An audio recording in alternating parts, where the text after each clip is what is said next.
I was diabetic, diagnosed with diabetic type 1 at age 12, and it kills off the part of your pancreas that makes insulin. I'd had what that I now know is hypoglycemic unawareness. So my blood sugar would drop so low, I didn't know, I would just black out. I didn't know who I was, I didn't know where I was at. Sometimes I'd pass out, sometimes I'd just daze out, and this had been going on for years.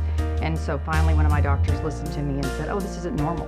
And I went, wow, it's not normal. And they said, you can get a pancreas transplant. I thought because I was so healthy except for that I wasn't eligible for that. But I was, and thankfully I had a hero that saved my life. So. Kam was a good kid, very good basketball player, full scholarship out of high school, all-state. But one of his coaches said it best, and he was a better person than he was a kid. You know, there's a brick out front of his old high school that says a unifier and a leader. He just did it right. And that's what he did. He unified people. He brought everyone together. And he was a great kid. And we were very, very close, you know, and we had a different kind of life. The one thing about Kam would say, I love you in a heartbeat. I don't know how it is everywhere, but that's just how I am. And Kam was the same way. Kam would say, I love you over and over. And that's the one great thing is the day he had his accident, before I left the house, we told each other we loved each other. And that's what I tell people all the time, you know, don't be scared to say it, because you never know when the last time will be. Well, the day Kam had his accident, there were over 500 people came to the hospital, so the hallways at ICU were lined with a lot of people. You know, I stayed in the room with him most of the time after he was in there, but the nurses,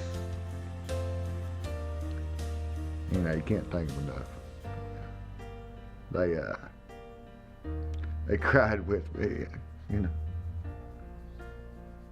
They just came to me and asked if we wanted to honor his wishes. I mean, I'd like to tell a pretty story, but at that point, there's not a lot of deep, how's this going to affect everyone else thought going into it. It's just honoring your son's wishes is all it was. Kam's heart saved a man. Kam's pancreas obviously saved Fallon. Kam's lungs saved Paul Mattingly, and his liver saved Edward Ice. Obviously, Kam and I couldn't have sat down and picked who got his organs, but it's really uncanny.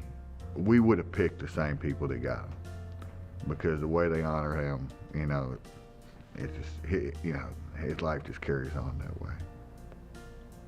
So it does bring a certain sense of peace, knowing that part of him is living on in them, and that they continue to honor him the way they do. Actually, the first time I spoke to Fallon was on the phone, and there was a bond from the very first time we spoke. You just become like a family, and that's the way we've become. A lot of people, they're scared to ask you about, you know, Kam Chumler or whatever, but, you know, that does me good. As a father, the biggest fear, and I've said this 1,000 times, the biggest fear is people forget your son existed. Long after people were done talking about Kam playing basketball, the recipients and the family of the recipients will talk about the young man who saved their life, and that means a lot to me. I knew I wanted some sort of relationship, absolutely, but I never thought it could look like this. It just became natural and easy for us. It's a setup, right?